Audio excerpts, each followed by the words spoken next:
네, 안녕하세요. 네, 반갑습니다. 오늘은 그 두 번째 날로, 여러분들이 지난주에는 지난번에는 뭘 했어요? 제가 첫 번째는 구조를 했습니다. 구조에 대한 것, 첫 시간에 구조를 했는데, 저는 가장 중요하다고 생각합니다. 구조를 반복해서 공부하시고 내 걸로 만드시면 좋겠다. 그 다음, 구조가 끝난 다음부터는 구조를 적용하는 과정입니다. 우리가 지난주에는 뭘 했어요? 지난번에는 경험형을 했습니다. 구조에 경험형을 붙여보는 거. 상황, 해결 과정, 결과. 상황, 해결 과정, 결과. 3단계를 바탕으로 경험형을 풀었습니다. 그래서 뭐예요? 상황에서는 뭐 어떤 전반적인, 도입이죠, 도입. 상황 안에서 결론을 먼저 얘기해줘도 좋습니다. 그 다음 해결 과정에서는 뭐예요? 해결 과정에서는 1, 2, 3, 첫째, 둘째, 셋째로 해도 되고 1단계, 2단계, 3단계 또 아니면 전, 중, 후 또 계획, 집행, 평가 여러 가지 방식을 바탕으로 그 해결 과정을 썼죠? 여러 가지 제가 거기에 많은 것들 넣어놨어요. 과거, 현재, 미래 이런 것도 있었고 뭐 다양한 형태, 내부, 외부, 해결 과정에서 내부, 외부 이런 것들도 있었고 다양한 형태의 것들을 여러분들이 구사할 수 있었습니다. 그 다음에 첫 번째 상황, 해결 과정, 결과. 결과에서는 어떻게? 결과에서는 성과나 공직의 적용 같은 걸 넣었죠. 아니면 어떨 때는 뭐예요? 성과, 아니면 어떤 느낀 점, 공직의 적용, 아니면 개인의 각오, 개인적 각오 이런 것들이 어떻게 돼요? 그 마지막 결과에서 들어가는 목차였습니다. 맞습니다. 그래서 여러분들이 그런 목차를 바탕으로 뭐예요? 경험형 문제를 해결해 주시면 좋겠다. 그걸 체계적으로 연습을 하시면 좋겠습니다. 오늘은 상황형 문제에 대해서 좀 보도록 하겠습니다. 경험하고 상황형은 조금 다를 수 그런데 맥락상으로는 뭐 완전히 다르진 않습니다. 그래서 우리가 첫날 여러분들에게 첫 시간에 가르쳤던 그 틀을 잘 활용하시면 좋겠습니다. 1번, 2번 한번 읽어보실래요? 1번하고 2번. 그리고 핵심만 써보세요. 153페이지 1번, 2번. 핵심만 딱 써보세요. 빠르게. 여러분들 동영상을 들으시면서 반드시 잠깐 플레이를 정지시키고 쭉 써보신 다음에 들으시기를 제가 강력하게 강권합니다.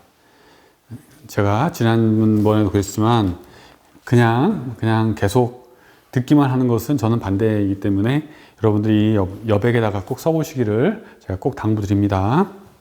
그러면 1번 보시면 공직사에서 요구되는 공직가치 오늘날 구체적으로 기술하라. 여기서 여러 가지 공직가치가 있겠습니다만 오늘 9가지 공직가치가 있는데 그 중에 저는 청렴입니다. 가장 청렴이 중요하다고 생각합니다. 그 이유는 뭐예요? 개인, 조직, 국가로 나눴죠? 제가 지난 시간에 나눴던 것 중에 개인, 조직, 사회라고 하는 게 있었어요. 사회는 국가로 치환해도 관계없습니다. 사회 안에 국가를 넣으셔도 되고 해서 바꾸셔도 관계없습니다. 개인적 측면, 조직적 측면, 국가적 측면, 내지는 사회적 측면 관계없습니다. 그래서 개인적 측면에서는 공무원 개인의 기본 자세다. 청렴은 공무원이 갖춰야 할 아주 기초적인 자세라고 생각한다. 두 번째, 조직과 관련돼서는 조직 측면에서는 어떻게 조직의 투명성 내지는 조직에 대한 신뢰도, 조직의 신뢰도, 국민의 신뢰도 등 이런 것들, 투명성, 책임성 이런 것들을 강화시킬 수 있다. 세 번째, 국가적 측면에서는 뭐예요? 글로벌화 되어 가고 있는데 국가의 신뢰도 내지는 국가 경쟁력 향상, 국가의 신뢰도나 국가 경쟁력 향상에 기여하게 된다. 이런 세 가지 측면을 나눠서 여러분 해봤습니다. 개인, 조직, 사회나 개인, 조직, 국가 이런 걸 바탕으로 해봤습니다. 그래서 하나만 더 목차를 더 집어넣는다면 어떻게 돼요? 첫 번째는 여기서 목차를 나눠보면요. 첫 번째는 결론을 하세요. 결론 여기서 첫 번째 153페이지 첫 번째 공직가치 중에서 그 최근에 공적 영역에서 가장 중심이 되는 가치는 청렴성이라고 생각한다. 청렴성. 그래서 그 이유는 두 번째 목차는 어떻게? 두 번째는 이유 1, 2, 3 개인 조직 사회로 국가로 1, 2, 3 이후 세 번째 목차에서는 어떻게 돼요? 어떤 뭐 그 보완이라든가 아니면은 그 뭐 결론 이유 내지는 후속 조치라든가 결론 이유 내지는 강조라든가 강조 첫 번째 다 했던 건데 강조. 그래서 오늘날 공직 강치가 이렇게 중에서 청렴이 필수이고 그래서 모든 공직자 국민이 최우선으로 같이 할 덕목이다. 아울러 본인 역시도 그 어떻게 청렴을 그 내 삶의 신조로 삼아서 공직 생활에 그 어떤 최우선의 실천 가치로 삼고 싶다. 이런 것들을 강조에다가 넣어주시면 되겠습니다. 결론, 이유, 강조 세 가지 목차를 딱 해가지고 만드시면 좋겠어요. 됐습니다. 2번 보실까요? 154페이지 2번 청탁금지법 내 발전 방향 다양한 의견이 있다. 향후 발전 방향에 대해서 기술하시오 라고 되어 있습니다. 이거는 제가 여러분들에게 엄청 중요한 문제이긴 한데요. 우선은 청탁금지법이 2015년 3월에 제정되었다.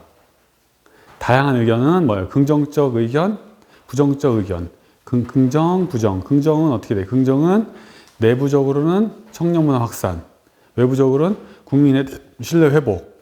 부정은 어떻게 돼요? 부정은 뭐 경기 활성화의 저해 요인, 이해충돌 항목 누락, 지무 관련자의 범위가 명확하지 않다. 이거는 되는데 이해충돌 방지 항목 누락이라고 되어 있는데 이거는 아니고 이제는 어떻게 돼요? 이해충돌 방지 규정이 포함됐죠. 포함됐어요. 그래서 향후에는 뭐 이해충돌 방지 규정은 포함됐고 명확화의 규정은 남아 있습니다. 명확화. 직무 관련자의 범위를 명확하게 해야 되는 것은 남아있고 그 다음에 음식물, 농수산물 선물에 대한 선물 가격 상향 조정으로 경기 활성화 기여 이것도 사실은 20만 원으로 상향된 바 있습니다. 20만 원으로 선물 가격이 상향됐습니다. 부칙에. 그래서 상당 부분 해소되는 부분이 있습니다.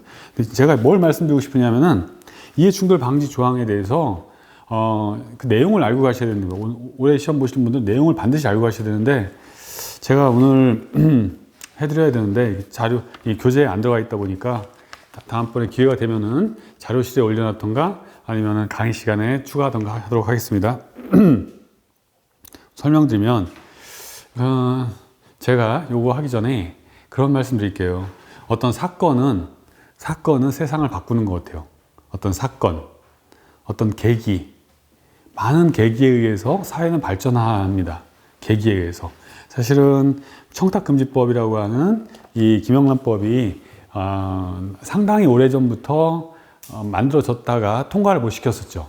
우리 사회에 통과를 못 시켰어요. 못 시켰는데 청탁금지법은 세 가지 축으로 구성되어 있습니다. 원하는 뭐예요? 부정청탁금지, 금품수수금지, 이해충돌 방지. 다시 부정청탁금지, 금품수수금지, 이해충돌 방지 세 가지 규정으로 원안이 만들어져 있었는데 그 원안 가치 자체를 통과를 못 시켰었어요. 처음에는. 그런데 뭐가 생겼어요? 세월호라는 사건이 생겼어요. 2014년도에 세월호 사건이 생겨가지고 어떻게 돼요? 관피아라고 하는 어떤 자기들끼리 짜고 치는 이런 것들이 이제 우리 사회에 팍 터졌죠. 특히 해수부, 그 당시에 해수부, 해경 이런 데가 어떤 조사하는 것도 그렇고 선박을 발주하거나 검사하는 거 이런 것들이 다 엉망이다라는 것들이 이제 밝혀져서 이게 그 국회에 상임위원회에 묵혀있던 이 법안이 사회에 나와서 그나마 두 가지가 통과된 계기가 됐습니다. 뭐예요? 부정청탁금지, 금품수수금지가 통과됐죠. 세월호 이후에 어떤 국민의 열망에 의해서 통과됐습니다. 그런데 그때 뭐가 빠졌어요? 이해충돌 방지 규정이 빠졌습니다. 이해충돌 방지 규정은 이해충돌이라고 하는 것은 공직자가 자신과 자신하고 이해가 맞닿는 거를 하면 안 돼요. 이해가 맞닿는 거. 예를 들어서 이런 거죠. 통상 세 가지 정도를 생각해 볼 수 있습니다. 이해관계자에 대한 이해관계자의 채용 금지. 또 이해관계자와 거래 금지. 또 세 번째는 내부 정보 이 공직 중에 알게 된 내부 정보 활용 금지 이런 것들이 주로 있습니다.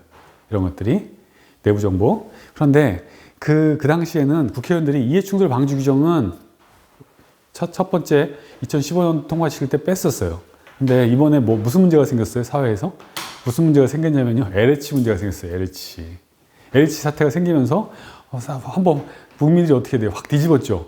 뒤집었습니다. 뒤집어서 어떻게 해요? 그게 보궐선거에 영향을 미치죠. 국민들의 어떤 분노, LH 사태와 물론 집값, 주거비에 대한 문제도 있었지만 국민들의 어떤 분노가 확 들끓으면서 공직자들이 내부 정보를 활용해서 이렇게 돈 버는 재주가 있구나.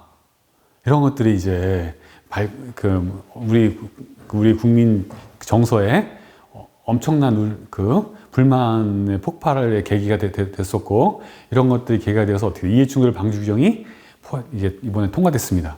그 안에 뭐예요? 보면은 이해관계자의 채용이라든가 계약이라든가 내부 정보 활용 이런 것들이 포함됩니다. 그래서 그런 것들을 알아주시면 좋겠다. 제가 다시 한번 정리할 기회가 있으면 정리해서 올려드리도록 하겠습니다. 꼭 아셔야 된다. 이해충돌. 그 다음에 4번 하고요. 7번 한번 읽고 한번 써보세요. 4번, 7번. 안 써보시는 분들이 있어요. 꼭 써보셔야 돼요. 본인 걸로. 쉬었다가 이렇게 플레이 정지했다가 써보시고 또 듣고 그것을 꼭 귀찮더라도 좀 해보시면 좋겠어요. 4번을 보시면요. 뭐예요? 지역주민과 동료, 지역주민과 동료, 지역주민하고도 유대관계를 해야 되고 동료하고도 유대관계가 있어야 됩니다. 그렇죠. 공무원은 잘 지내야 돼요. 지역주민하고도, 즉 민원인하고도 잘 지내고 또 동료하고도 잘 지내야 돼요. 관계가, 유대관계가 있어야 되는데 공통점과 동일점과 차이점이 있다는 거예요. 지역주민하고의 유대관계에서는 지역주민들에 대해서는 어떻게 돼? 봉사정신을 바탕으로 하는 대민행정지원관계, 즉 대민행정지원관계라는 거예요. 행정지원.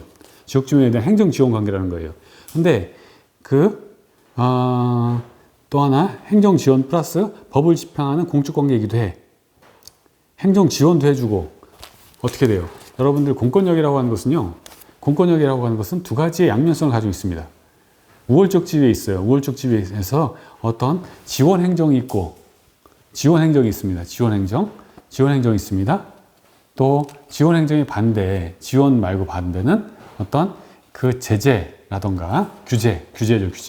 하나는 지원 행정, 하나는 규제 행정이 있습니다. 행정이 여러 가지가 나눌 수 있죠. 재량 행정, 기속 행정 여러 가지가 있습니다. 또 그런데 수익적, 침익적 이런 거 있잖아요. 여러분들 다 행정법 공부하신 분들 다 배우셨을 텐데 수익적 행정, 침익적 행정 있잖아요. 지원 행정, 규제 행정 같은 겁니다. 수익, 침익, 지원, 규제 같은 맥락인데 여기서 지역 주민에 대해서는 행정 지원, 즉 수익적 행정 행위가 있습니다. 행정 지원. 또 하나는 어떻게 돼요? 법을 집행하는 침익적 행정, 규제적 행정이 있습니다. 규제하거나 침익하는 거. 이런 두 가지 양면성을 가지고 있습니다. 그 지역 주민에 대해서는. 그런데 공직 사회에 대해서는 동료에 대해서는 어떻게 돼요? 수익도 침익도 없어요. 동료에 대해서는. 물론 이제 동료라고 해도 예를 들어서 감사계라든가 인사계라든가 이런 거는 할 수 있지만 통상 그런 게 아니라면 수익과 침익의 문제가 생기진 않습니다. 동료 사이에는 않습니다. 그럴 때 동료 사이에는 어떻게 돼요? 그냥 유대관계에서 소통, 신뢰, 협조, 공유 이런 것들이 소통이나 협력, 공유 이런 것들이 문제가 되는 거죠. 동료 사이에서는. 그런데 그러면 차이점은 무엇인가? 우선 동일점 먼저 볼까요? 동일점에서는 뭐라고 막 썼는데 동일점에서는 동일한 거 전문성 향상으로 행정서비스 공정한 법집행이라고 되어 있고 이거는 공정한 법집행은 동료 사이에서 이런 거는 아닙니다. 동일점은 주로 뭐냐면은 이런 거예요. 제가 생각할 때는 양쪽 다 지역 주민이나 동료에 대해서 주로 신뢰를 기반해야 된다. 신뢰.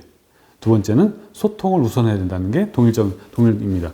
지역 주민이든 동료도 마찬가지예요. 하나는 신뢰를 기반으로 해야 돼. 서로 간에. 두 번째는 소통을 우선시해야 되는 겁니다. 아니에요? 여러분들? 지역 주민도 마찬가지고 동료도 마찬가지예요. 신뢰 기반, 소통 중심, 소통 우선 두 가지가 공통적으로 필요한 영역입니다. 그런데 차이점은 뭐예요? 지역 주민에 대해서는 어떤 봉사 정신을 우선해야 되고, 우선 동료에게는 여기 나와 있는 소통을 우선시해야 되는 거라고 생각합니다. 그런 차이가 있다.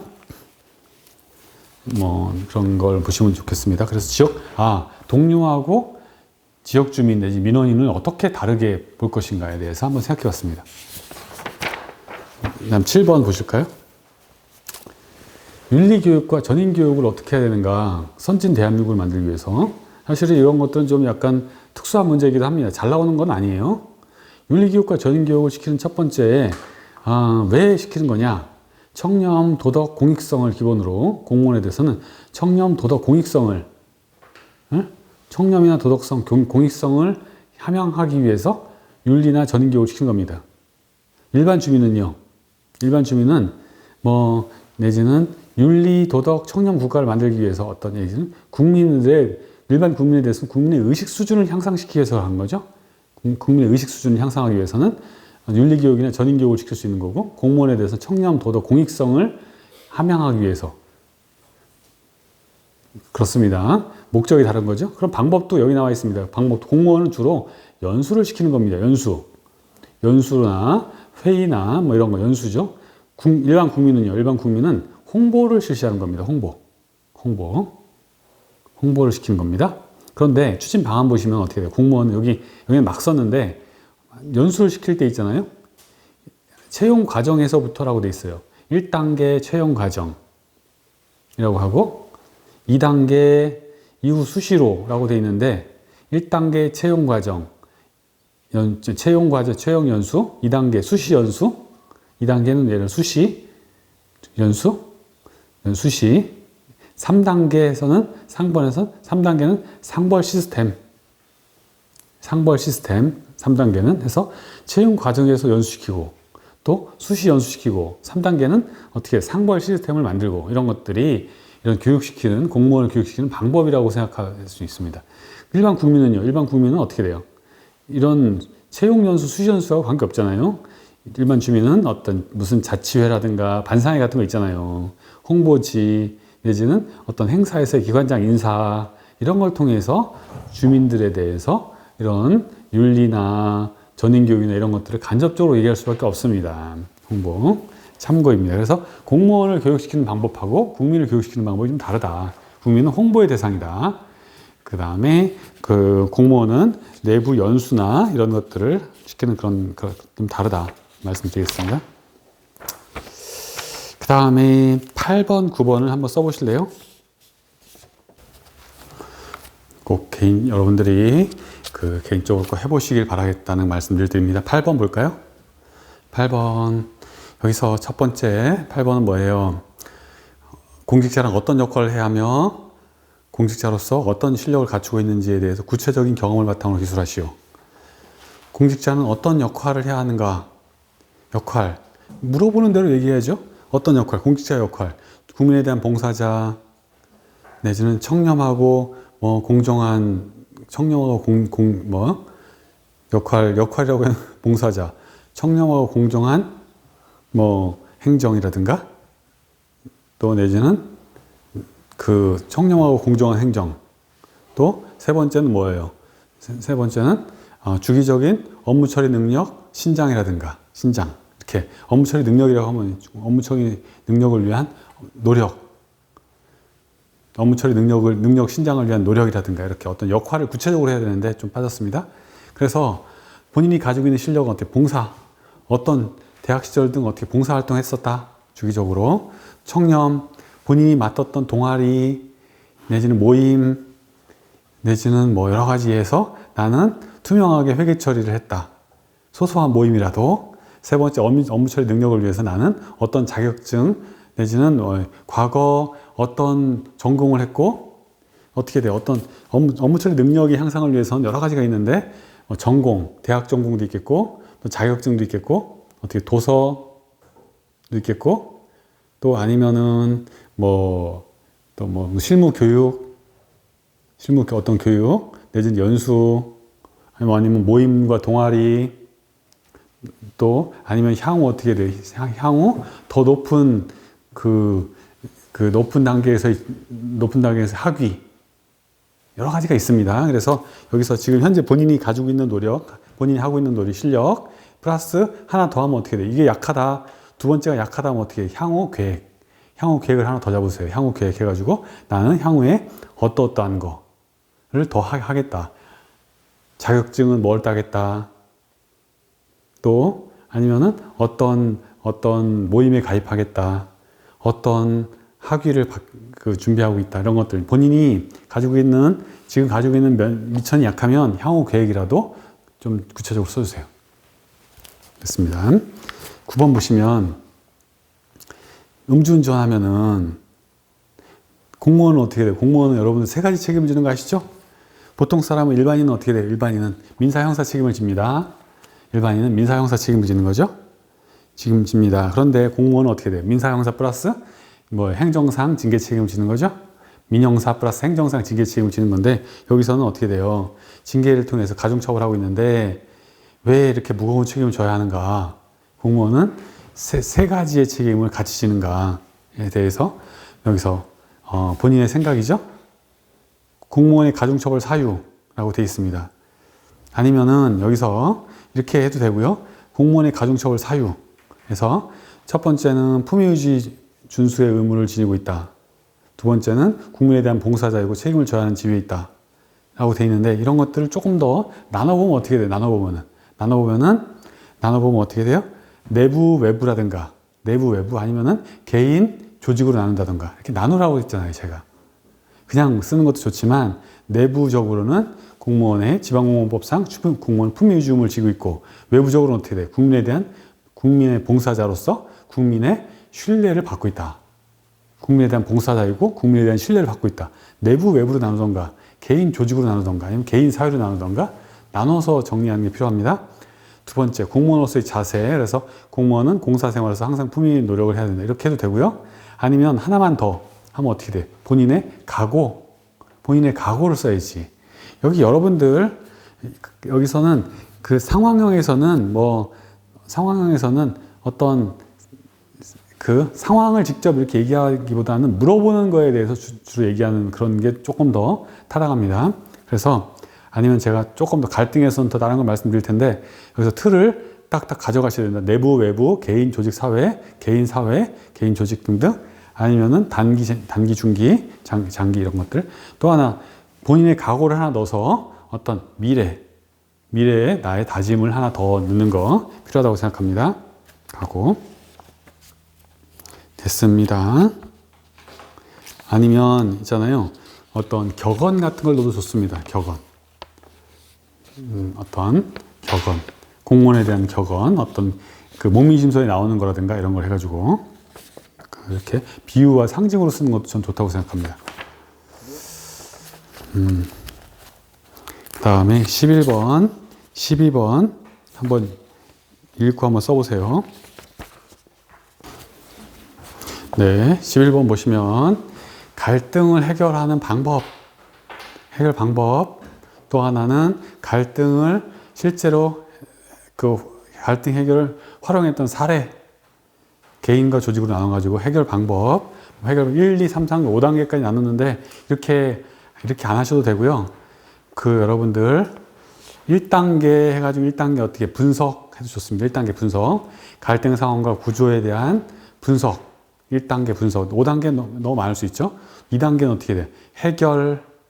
2단계는 해결. 2단계는 해결해가지고 어떻게 돼? 해결할 때 2단계는 해결하기 위해서 뭐예요? 첫 번째는 판단 근거나 3단계 나와 있는 판단 기준.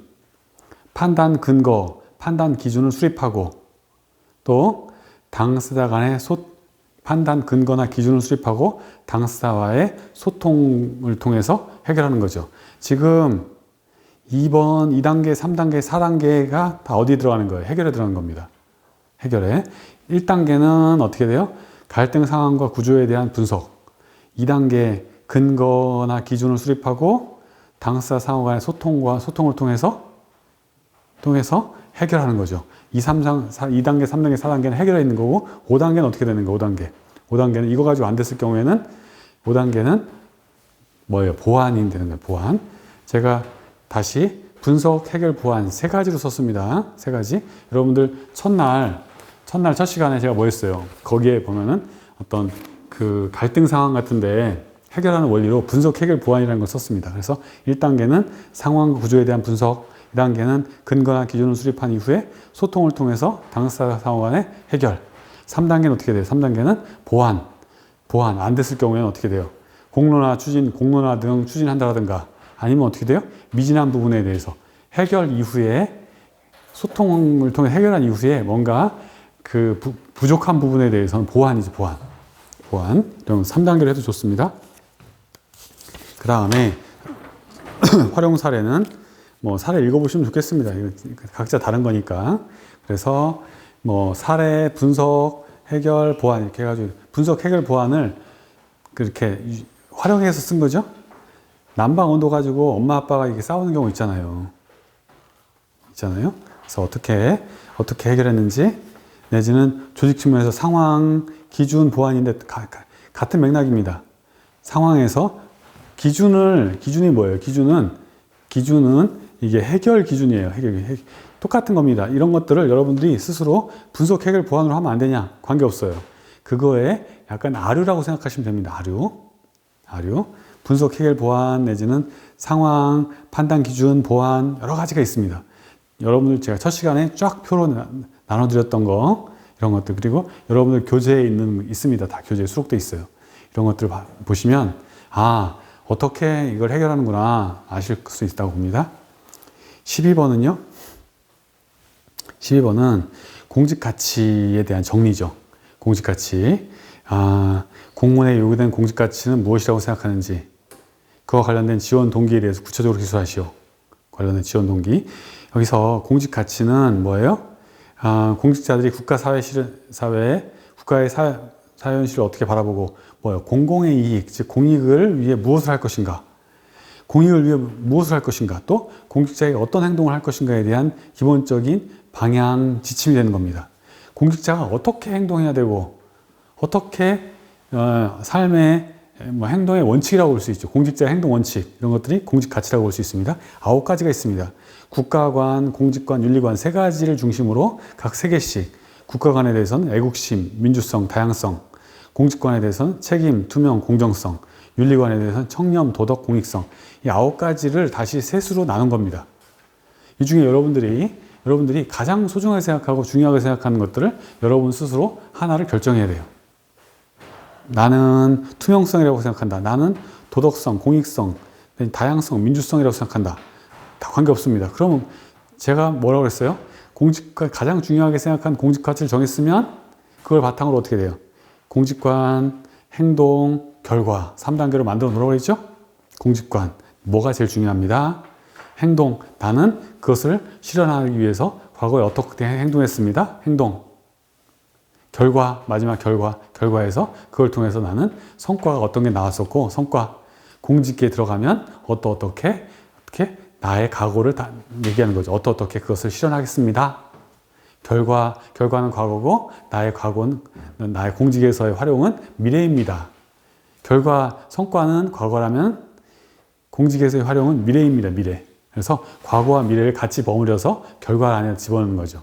다시 어떤 상황, 행동, 결과. 그래서 상황, 행동을 어떻게 했습니다. 결과에서 과거의 성과는 어떻게 나왔었고 미래 공직에서의 활용은 어떻게 하겠습니다. 할 수 있겠어요? 하실 거라고 믿고 싶습니다. 네.